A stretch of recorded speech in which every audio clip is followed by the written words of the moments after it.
I cannot emphasize how much I love using zinc cane when there are no curved edges on my stained glass project.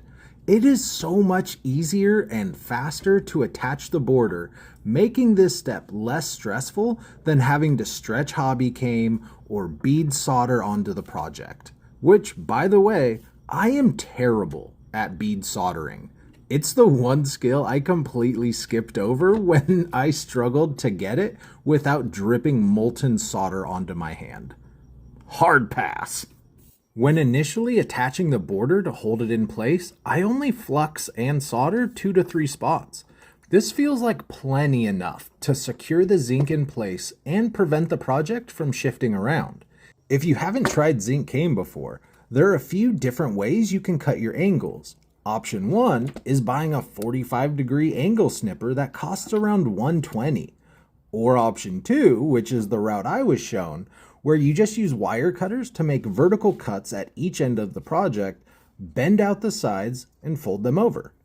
Option 2, in my opinion, is slightly less of a clean finish, but you're saving a ton from buying a one-purpose tool.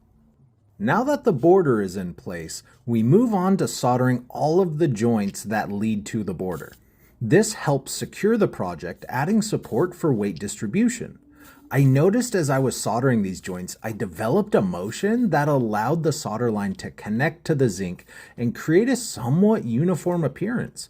Fun fact, solder can and will flow onto the zinc wherever flux and heat are present. So if you put a ton of flux on the border, it will dissipate and create large blobs of solder. Some like that look, which is fine, but it's not for me. So I tried only adding flux where I wanted the solder to be on the zinc.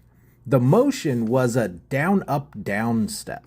First down is heating up the already present solder line. Up is moving the iron onto the zinc, then back down to the solder line. Kind of like looking both ways when you cross the street. You know, left, right, left. And because no one trusts drivers these days, that also applies to one-ways. Thank you so much for watching. Be sure to hit the follow button if you enjoy seeing stained glass get created one step at a time. Or if you like hearing me explain things you may already know as a more experienced artist. Either way, we could totally be besties.